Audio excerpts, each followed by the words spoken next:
sind wir mal ehrlich, wie oft ist man eigentlich etwas am machen, aber ist gedanklich gar nicht bei dieser Sache, sondern schon im nächsten Problem oder im Feierabend oder im, was weiß ich auch immer, oder schon im Game oder, oder beim nächsten Streit, wo man schon am Vorprogrammieren ist, die nächsten Gedanken, wo man am Kollegen will, erzählen oder was auch immer, oder? Es ist, ja, und da habe ich gemerkt, durch das, dass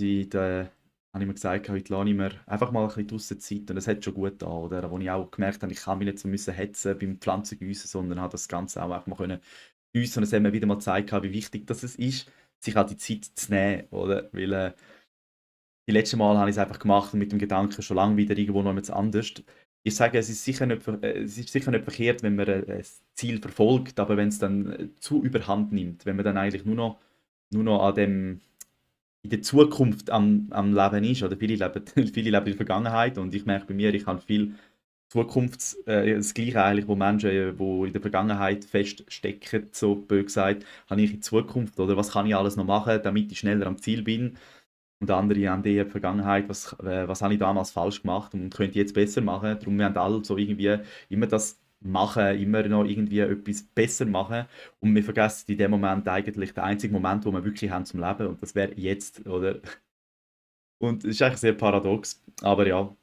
Und ich merke auch immer wieder, wenn ich dann mal ein bisschen mir bei etwas Zeit lasse, dann habe ich auch automatisch wieder Ideen.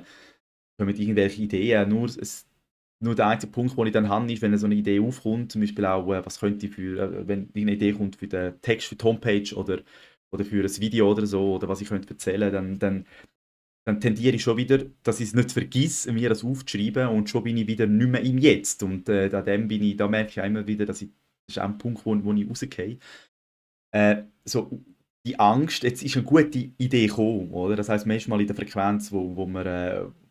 einfach einmal ein bisschen gechillt ist, wo dann auch wirklich, ich sage jetzt mal, gechillte Ideen können kommen, nicht immer aus dem «Ich muss raus», weil das sind ja ganz andere Frequenzen, oder? Aus dem «Ich muss» oder «Ich bin jetzt einfach einmal anwesend» oder mal am Leben. Und ja, dass ich dann auch die Angst verspüre, so, wenn ich mir das jetzt notiere, dass ich es dann vergiss und wenn ich es vergiss, dann eigentlich einen guten Input nicht habe.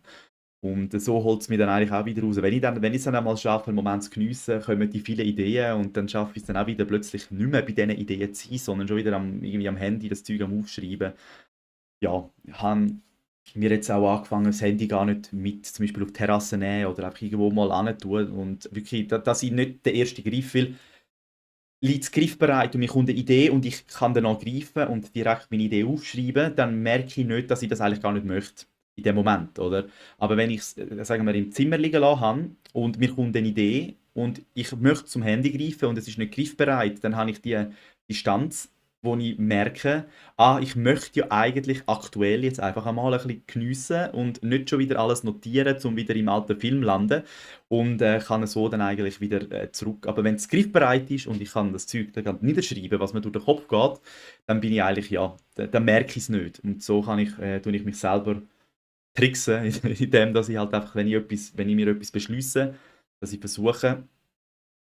eben zum Beispiel das Handy weglassen oder was auch immer, dass der Griff nicht ist. Weil durch das, dass ich greife und merke, es ist nicht rum, dann macht es, aha, ich habe es ja auf die Seite gelegt, will. Und sonst, wenn ich es schon habe und niederschreibe, dann merke ich das echt nicht.